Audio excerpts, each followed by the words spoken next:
नमस्कार विद्यार्थी मित्रांनो, स्वागत आहे तुमचं संकल्प सायन्स अकॅडमीच्या ऑनलाईन प्लॅटफॉर्मवरती. आज आपण मॅनमेड मटेरियल्स हा 8वीचा जो लेसन स्टार्ट केला होता त्याचा पार्ट 3 बघणार आहे. तर आपण या लेसन्समध्ये प्लास्टिकचे जे काही टाईप्स आहेत, थर्मोप्लास्टिक, थर्मोसेटिंग प्लास्टिक हे बघितलं होतं. परत थर्मोप्लास्टिक आणि थर्मोसेटिंग प्लास्टिकचे 4 टाइप्स बघितले होते. पॉलिमिनिल क्लोराईड, पॉलिस्टिरीन, पॉलिइथिलीन, पॉलिप्रोपिलीन हे थर्मोप्लास्टिकचे टाइप्स बघितले होते. थर्मोसेटिंगचे प्लास्टिक्सचे पण टाइप्स बघितले होते. बकेलाइट, मेलामाइन, पॉलियुरेथिन आणि पॉलिस्टर. प्लास्टिक अँड एन्व्हायरमेंट हा पॉइंट बघितला होता. त्यानंतर degradable materials and non degradable materials, जे की प्लास्टिक हे नॉन डिग्रेडेबल मटेरियल्स आहे. नेक्स्ट जो पार्ट बघितला होता थर्मोकॉल. थर्मोकॉल्स कुठे यूज करतात आणि याचा जो ॲडव्हर्स इफेक्ट आहे तो एन्व्हायरमेंटवर कसा पडलेला आहे हे आपण बघितलं. त्या थर्मोकॉलमध्ये स्टिरीन नावाचा जो पॉइझनस इन्ग्रेडियंट आहे, म्हणजे जो कार्सिनोजेनिक आहे, जो कॅन्सर जर आपल्या बॉडीमध्ये जर गेला तर कॅन्सर होऊ शकतो. तर हा थर्मोकॉल नॉन बायोडिग्रेडेबल आहे, ज्याचं डिकम्पोजिशन होत नाही. तर effect on person working in thermocol factories, ज्या फॅक्टरीजमध्ये जे काम करणारे जे लोक आहेत त्यांच्या हेल्थवर काय इफेक्ट पडला हे पण आपण लास्ट लेक्चरमध्ये बघितलं. तर आज आपण या लेसनचा 3rd पार्ट बघणार आहे. आज आपण ग्लास प्रोडक्शन बघणार आहे. चला तर सुरू करूया ग्लास मॅन्युफॅक्चरिंग प्रोसेसला. ही ग्लास कशी तयार केली जाते, ग्लासची तुम्हाला इथं प्रोडक्शन ऑफ ग्लासची प्रोसिजर पण दिलेली आहे आणि या ग्लासचा शोध कसा लागला, म्हणजे हा ग्लास कसा तयार झाला इथं तुम्हाला त्याचं डिस्कवरी पण सांगितलेली आहे. आता हे जे ग्लास मटेरियल्स आहेत, जे फोनेसियन ट्रेडर्स होते, जे की डेझर्ट्स मध्ये कुकिंग करत होते, जे की अन्न शिजवत होते. मग ते अन्न शिजवताना त्यांनी काय केलं की डेझर्टमध्ये, आता वाळवंटामध्ये काय असतं, वाळू असते आणि त्या युटेन्सिल्सला, त्या भांड्यांना काही सपोर्ट देण्यासाठी आपण कसं चूल पेटवतो आणि चूल पेटवण्यासाठी कसं आपण त्या भांड्याला सपोर्ट करतो, तसं त्या फेनोसियन्स जे ट्रेडर्स होते, जे काही लोक होते, ते डेझर्ट्स मध्ये कुकिंग करत होते, स्वयंपाक बनवत होते. त्या वाळूवर स्वयंपाक बनवत असताना त्यांनी त्या भांड्याला सपोर्ट करण्यासाठी जो लाईमस्टोन आहे, काही दगडाचा सपोर्ट केला. परंतु त्यानंतर हीट दिल्यामुळे त्या वेसल्सला, कारण की त्यांना अन्न शिजवायचं होतं, त्यामुळे हीट दिल्यामुळे सिलिका म्हणजेच वाळू आणि लाईमस्टोन्स यांचे जे कॉम्बिनेशन आहे, त्यांना हीट दिल्यामुळे हा जो लाईमस्टोन आहे त्याला हीट दिल्यामुळे तो ट्रान्सपरंट मटेरियल मध्ये चेंज झाला. नंतर त्यांच्या लक्षात आलं की हा एक ट्रान्सपरंट मटेरियल आहे, ज्याला आपण वाळूमध्ये हीट केलेला आहे. बघा, they thought that this transparent material may had been formed due to heating together sand and limestone. म्हणजे हे जी काच आहे कशापासून तयार झालेली आहे, सॅन्ड म्हणजे वाळू आणि सेकंड आहे लाईमस्टोन.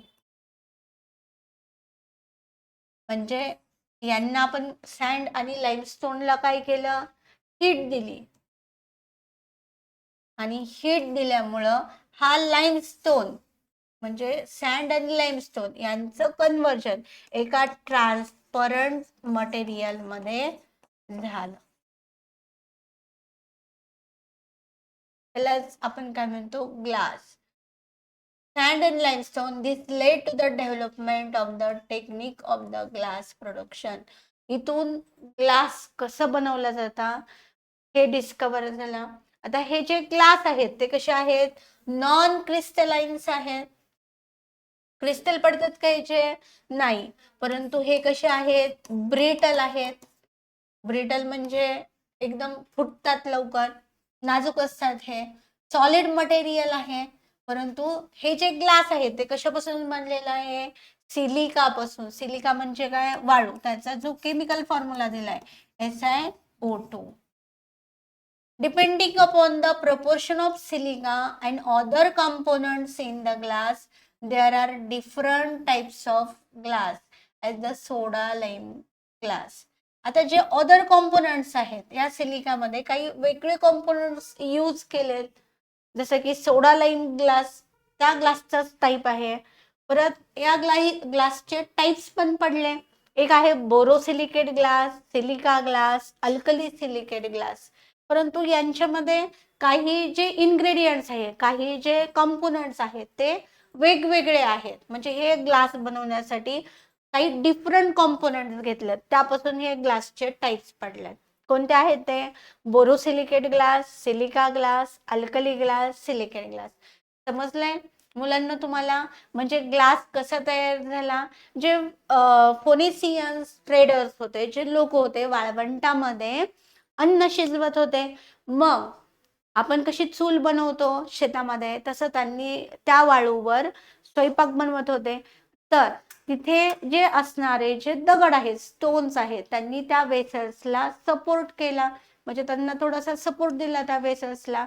परंतु आणि हिटिंग दिल्यामुळे सिलिका आणि ते लाईमस्टोन यांच्या हिटिंग मध्ये एक ट्रान्सपरंट मटेरियल तयार झालं. त्यालाच आपण काय म्हणतो? ग्लास असे म्हणतो. हे ग्लास कसे आहेत? नॉन क्रिस्टलाइन्स आहेत. म्हणजे असे क्रिस्टल फॉर्म मध्ये नसतात, प्लेन असतात. हे ब्रिटल आहेत, एक सॉलिड सबस्टन्स आहे. आणि या ग्लासमध्ये काही डिफरंट प्रोपोर्शननी सिलिका टाकलेला आहे आणि वेगवेगळे कॉम्पोनंट्स यूज करून या ग्लासचे टाइप्स पडतात. एक आहे soda lime glass, borosilicate glass, silica glass, alkali silicate glass. चला, नेक्स्ट पार्ट आहे प्रोडक्शन ऑफ ग्लास. प्रोसिजर काय आहे ग्लासची बनवण्याची? आता याच्यामध्ये काय सांगितलंय? जे ग्लास प्रोडक्शन साठी काय काय लागणार आहे? सँड लागणार आहे, सोडा लाईम लागणार आहे. सँड आणि सोडा लाईम यांना काय करायचंय? हिटिंग करायचंय. काच कशापासून बनवली जाते? ग्लास कशापासून बनवली जाते? या ग्लासला बनवण्यासाठी सँड प्लस सोडा लाईम, लाईमस्टोन यांचं मिक्सचर घेतलं जातं, त्यांना हीट केलं जातं. Magnesium oxide, small quantity of magnesium oxide, एकदम स्मॉल क्वांटिटी मध्ये मॅग्नेशियम ऑक्साईड घेतलं जातं. यांना काय केलं जातं? फर्नेस मध्ये, एका भट्टीमध्ये हीट केलं जातं. मग किती टेम्परेचर मध्ये यांना हीट केलं जातं?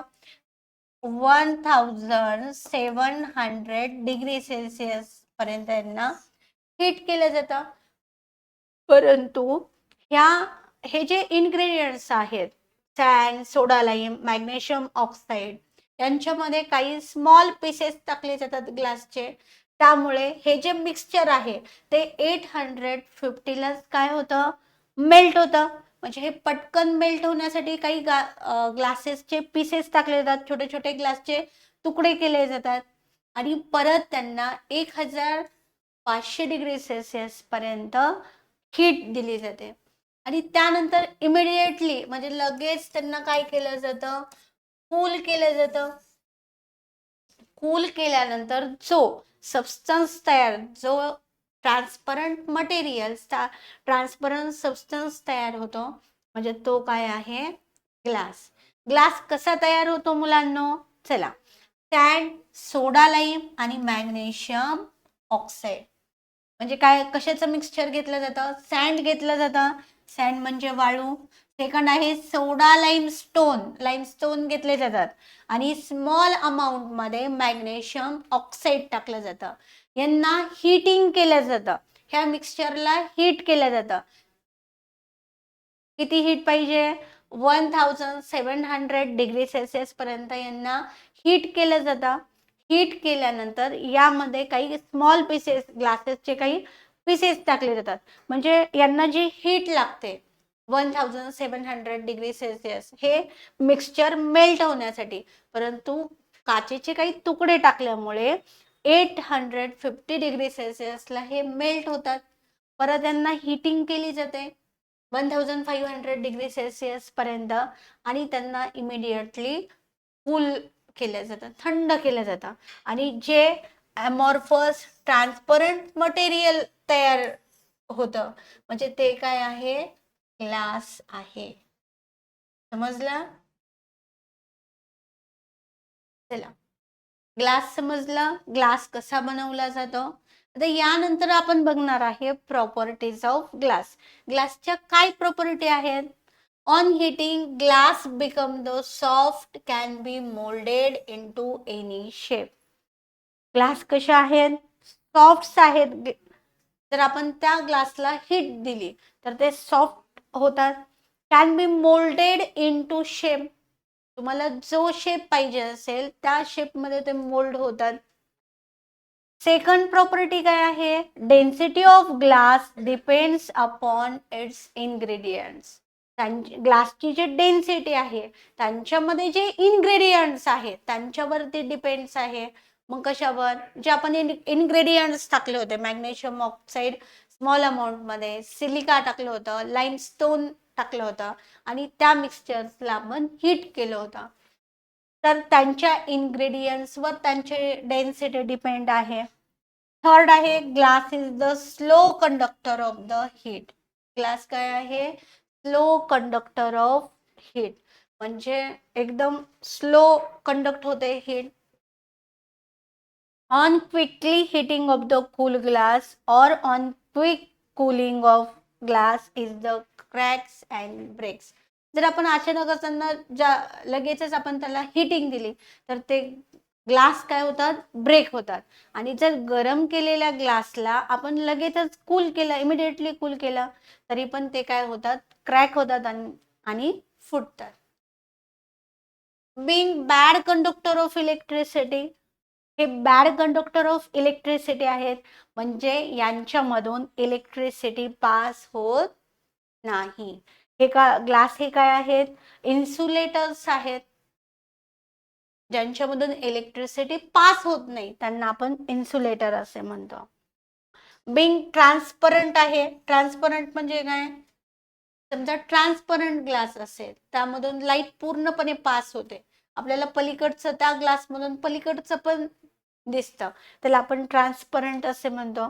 Most of light passes through the glass if there are oxides of either chromium, vanadium, ions.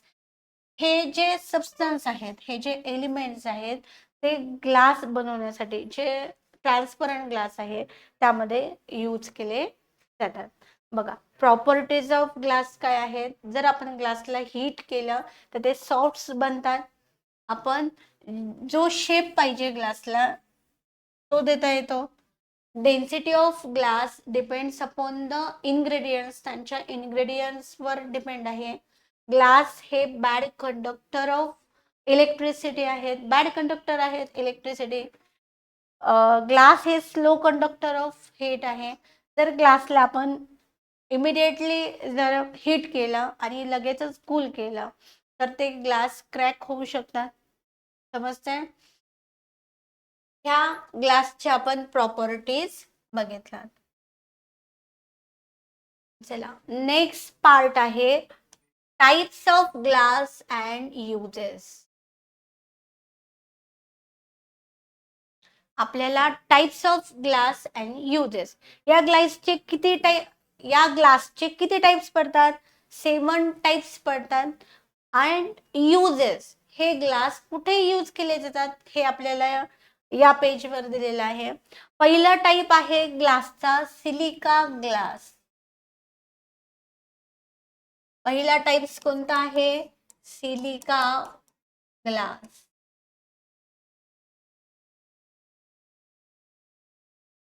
This is produced by using the silica.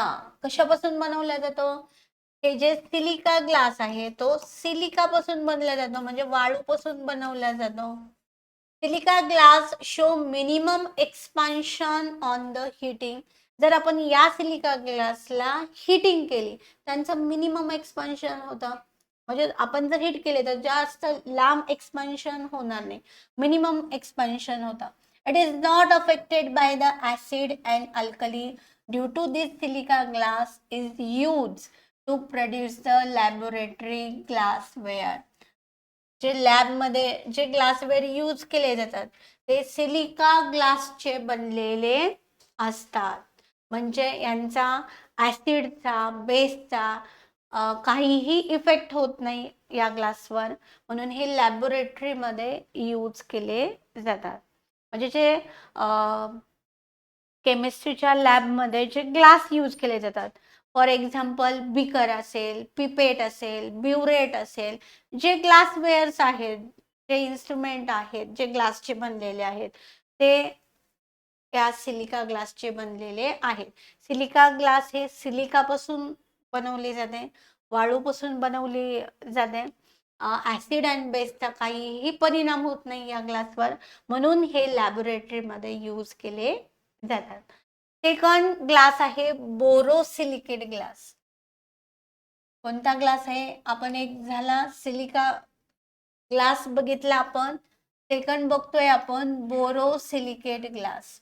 Borosilicate glass is produced bye melting the mixture of sand, soda, boric acid and aluminium oxide. हे जे borosilicate glass आहेत ते कसे तयार केले जातात? यांच्यामध्ये ingredients काय काय आहेत? यांच्यामध्ये सॅन्ड आहे, सोडा आहे, बोरिक ऍसिड आहे आणि ॲल्युमिनियम ऑक्साईड आहे. जे बोरोसिलिकेट ग्लास आहेत त्यांचे इन्ग्रेडियंट्स काय आहे? हे बोरोसिलिकेट ग्लास कशापासून बनवले जातात? सॅन्ड पासून, सोडा, बोरिक ऍसिड आणि ॲल्युमिनियम ऑक्साईड यांचं जे मिक्सचर आहे त्यांना हिट केलं जातं. यांच्यापासून हे बोरोसिलिकेट ग्लास बनवले जातात. आता हे जे ग्लास आहेत, glass does not show any effect on the medicines. म्हणजे मेडिसिनचा काहीच परिणाम होणार नाही या ग्लासवर, काहीच इफेक्ट होत नाही. Hedge the bottles made up of the borosilicate glass are used in the pharmaceutical industry store medicines. जे मेडिसिन्स, टॅबलेट्स जे आहेत बोरोसिलिकेट ग्लास मध्ये ठेवले जातात, त्या मेडिसिनचा काहीच परिणाम होत नाही या ग्लासवर. फार्मास्युटिकल इंडस्ट्रीमध्ये या बोरोसिलिकेट ग्लासचा यूज केला जातो. हे समजले? बोरोसिलिकेट ग्लास आणि सिलिका ग्लास. बोरोसिलिकेट ग्लास कशापासून बनवले जातात? Mixture of sand, soda, boric acid आणि ॲल्युमिनियम ऑक्साईड यांच्या मिक्सचरला हीट केलं जातं. समजते? आणि हे फार्मास्युटिकल ज्यांच्यापासून जो ग्लास बनलेला आहे बोरोसिलिकेट ग्लास, हा फार्मास्युटिकल इंडस्ट्रीमध्ये यूज केला जातो स्टोअर द मेडिसिन स्टोअर करण्यासाठी. थर्ड ग्लास आहे alkali silicate glass. Alkali silicate glass is produced by the heating the mixture of sand and soda. जे अल्कली सिलिकेट ग्लास आहे यांच्यामध्ये पण सॅन्ड प्लस सोडा यांच्या मिक्सचर्सला हिटिंग केलं जातं आणि हीट दिल्यानंतर जे ट्रान्सपरंट मटेरियल तयार होतं ते काय आहे? Alkali silicate glass. हे जे अल्कली सिलिकेट ग्लास आहे त्यालाच आपण वॉटर ग्लास पण असे म्हणतो. चला, नेक्स्ट टाइप्स जो आहे लीड ग्लास. नेक्स्ट टाइप जो आहे लीड ग्लास. हा लीड ग्लास कसा प्रोड्यूस होतो? यांच्या मिक्सचर मध्ये काय? सगळ्यांच्या मिक्सचर मध्ये सॅन्ड असणारच, कारण की सॅन्ड, सोडा, फक्त बाकीचे काही इन्ग्रेडियंट्स आहेत ते थोडेसे डिफरंट आहेत. बोरोसिलिकेट मध्ये ॲल्युमिनियम ऑक्साईड यूज केलं होतं. सिलिका ग्लास मध्ये सिलिका आणि सोडा यूज केलेलं होतं. म्हणजे यांचे जे इन्ग्रेडियंट्स आहेत ते थोडेसे डिफरंट आहेत, त्यापासून हे ग्लासचे टाइप्स पडलेले आहेत. लीड ग्लास मध्ये सँड, सोडा, लाइमस्टोन, लीड ऑक्साईड टाकलं जातं. यांचं जे मिक्सचर आहे त्यांना हीट केलं जातं. हीट केल्यानंतर कूल केलं जातं आणि जो ट्रान्सपरंट जो मटेरियल तयार होईल तो म्हणजे कोणता ग्लास आहे? Lead glass. यामध्ये काय काय टाकलं जातं? कोणते इन्ग्रेडियंट्स आहेत? सँड आहे, सोडा आहे, लाइमस्टोन आहे आणि लीड ऑक्साईड आहे. ह्या इन्ग्रेडियंट्सला हीट केलं जातं. हीट केल्यानंतर हा लीड ग्लास तयार होतो. मग हा लीड ग्लास कुठे यूज केले जातात? लाईट ट्यूब्स मध्ये. ट्यूब्स जे ट्यूब्स बनलेले असतात, जे काचेच्या ट्यूब्स आहेत, लाईट ट्यूब्स आहेत, ह्या लीड ग्लासच्या बनलेल्या आहेत. फिफ्थ आहे optical glass. Optical glass is produced from the mixture of sand, soda, limestone, barium oxide. या ऑप्टिकल ग्लास मध्ये बेरियम ऑक्साईड टाकलं जातं. Oxide plus boron. प्रत्येकामध्ये एक डिफरंट इन्ग्रेडियंट आहे, त्यापासून एक नवीन ग्लास तयार झालेला आहे. यामध्ये बघा सँड, सोडा, लाइमस्टोन हे प्रत्येकामध्ये कॉमन आहे. फक्त असा एक इन्ग्रेडियंट्स आहे जो की डिफरंट आहे, त्यापासून नवीन ग्लासचा टाइप बनलेला आहे. बघा ऑप्टिकल ग्लास मध्ये काय नवीन आहे? बेरियम ऑक्साईड आणि बोरॉन. बेरियम ऑक्साईड टाकलं जातं आणि बोरॉन टाकलं जातं आणि ह्या इन्ग्रेडियंट्सला हीट केलं जातं. आणि हे जे ऑप्टिकल ग्लास आहेत ते कुठे यूज केले जातात? स्पेक्टेकल्स, लेन्सेस, मायक्रोस्कोपिक लेन्सेस, जे मायक्रोस्कोप मध्ये लेन्स असतात, जे कॉन्केव्ह लेन्स, कॉन्व्हेक्स लेन्स, जे स्पेक्टेकल्स आहे जे तुम्ही यूज करता आहेत ना तुम्हाला स्पेक्ट, त्या स्पेक्ट्स हे ऑप्टिकल ग्लासचे आहे.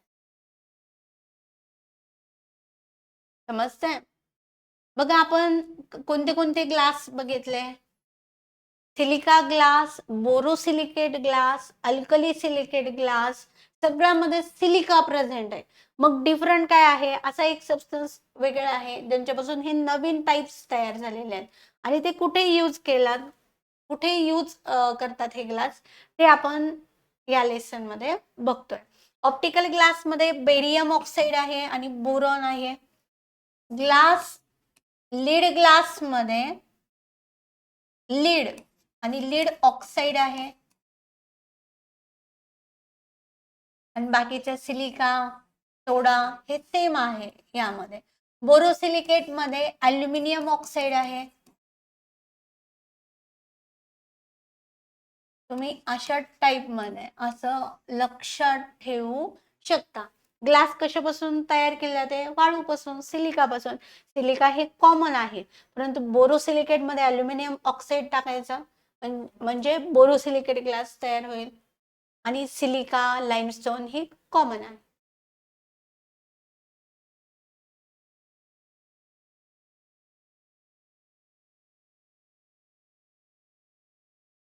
आता 6 आहे कलर ग्लास. कलर ग्लास बनवण्यासाठी soda lime glass is the colourless. हा जो सोडा लाईम ग्लास आहे तो कलरलेस आहे. So as impart desire colour, oxide of specific metal is mix during the manufacturing process. यामध्ये काय मिक्स केलं जातं? फेरस ऑक्साइड मिक्स केलं जातं to get the bluish green glass तयार करण्यासाठी. Copper oxide to get the red glass तयार करण्यासाठी. म्हणजे कलर ग्लास जे आहेत, म्हणजे हा जो सोडा लाईम पासून जो ग्लास बनवला जातो तो कलरलेस आहे. परंतु जर आपल्याला ब्ल्यूइश ग्रीन कलर जर बनवायचा असेल तर फेरस ऑक्साइड टाकलं जातं आणि रेड कलरचा ग्लास जर बनवायचा असेल तर कॉपर ऑक्साइड टाकलं जातं. लास्ट आहे process glass. So as improve the quality and utility, some processing is performed on the glass. Various types like the glass reinforce glass, plain glass, fibre glass या process ग्लासमध्ये येतात. Translucent glass या process ग्लासमध्ये येतात. ट्रान्सलुसंट म्हणजे काय, म्हणजे partial light त्या ग्लासमधून ट्रान्सपरंट होत आहे, त्याला आपण ट्रान्सलुसंट ग्लास असे म्हणतो. इथे आपण काय काय बघितलं, टाइप्स ऑफ ग्लास, ग्लासचे टाइप्स बघितलेत. There are 7 types of glass, 7 types बघितलेत आणि त्याचे युजेस बघितलेत. सिलिका ग्लास, जे की सिलिका आणि लाइमस्टोन्स यांना हिटिंग केलेली आहे, म्हणजे हिट केल्यानंतर जो सिलिका ग्लास तयार होतो. यामध्ये बघा, सॉरी, ओनली सिलिका, सिलिकाला फक्त हिटिंग केली जाते आणि या सिलिका ग्लासवर ऍसिड आणि बेसचा काहीही इफेक्ट होत नाही. बोरोसिलिकेट ग्लास, या बोरोसिलिकेट ग्लास बनवण्यासाठी सॅन्ड, सोडा, बोरिक ऍसिड आणि अल्युमिनियम ऑक्साईड टाकलं जातं, त्यापासून बोरोसिलिकेट ग्लास तयार केलं जातं. अल्कली सिलिकेट ग्लास बनवण्यासाठी जे सॅन्ड यूज केले जाते आणि त्यापासून अल्कली सिलिकेट ग्लास बनवला जातो, सॅन्ड आणि सोडा. लीड ग्लास मध्ये सॅन्ड, सोडा, लीड ऑक्साईड टाकलं जातं, लीड टाकलं जातं, त्यापासून लीड ग्लास तयार केला जातो. ऑप्टिकल ग्लास, कलर ग्लास आणि प्रोसेस ग्लास. इथं आपण टाइप्स ऑफ ग्लास आणि युजेस बघितले. आय होप तुम्हाला हा लेसन समजलेला असेल. आपण हा चॅप्टर कंप्लीट केलेला आहे, मॅनमेड मटेरियल्स. लेट्स रिकॉल करूया आपण की या लेसन मध्ये आपण काय काय शिकलोय. मॅनमेड मटेरियल्स कोणते, नॅचरल मटेरियल्स कोणते. प्लास्टिकचे 2 टाइप्स पडतात, एक आहे थर्मोप्लास्टिक आणि सेकंड आहे थर्मोसेटिंग प्लास्टिक. थर्मोप्लास्टिक म्हणजे काय, the plastic that can be moulded as per our wish, म्हणजे ज्या प्लास्टिक्सला आपल्या इच्छेनुसार त्यांचा शेप चेंज करता येतो त्यांना थर्मोप्लास्टिक म्हणतो. आणि थर्मोसेटिंग प्लास्टिक म्हणजे ज्यांना हिटिंग केल्यानंतर त्यांचा शेप चेंज होत नाही, त्यांना थर्मोसेटिंग प्लास्टिक असे म्हणतो. परत या प्लास्टिकच्या प्रॉपर्टीज बघितल्यात. प्लास्टिकचं करोजन होत नाही, प्लास्टिकचा टेम्परेचरचा, ह्युमिडिटीचा, हीटचा काही इफेक्ट होत नाही हे बघितलं. प्लास्टिक हे बॅड कंडक्टर ऑफ इलेक्ट्रिसिटी आहेत. हे प्लास्टिकच्या प्रॉपर्टीज बघितल्या. Types of thermoplastics and types of thermosetting plastic. थर्मोप्लास्टिकचे टाइप्स बघितले. मग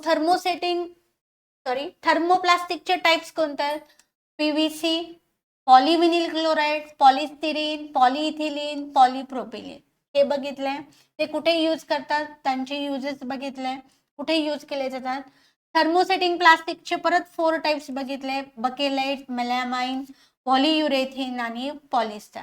प्लास्टिक अँड एन्व्हायरमेंट. प्लास्टिकच्या एन्व्हायरमेंटमध्ये एन्व्हायरमेंट पोल्युशन कसं करतो ते बघितलं.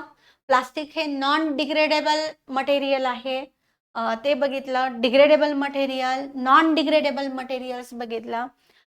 नेक्स्ट आहे थर्मोकॉल. थर्मोकॉलचे युजेस बघितले आणि थर्मोकॉल्समध्ये जे कार्सिनोजेनिक इन्ग्रेडियंट आहे कोणतं आहे सांगा, स्टिरीन.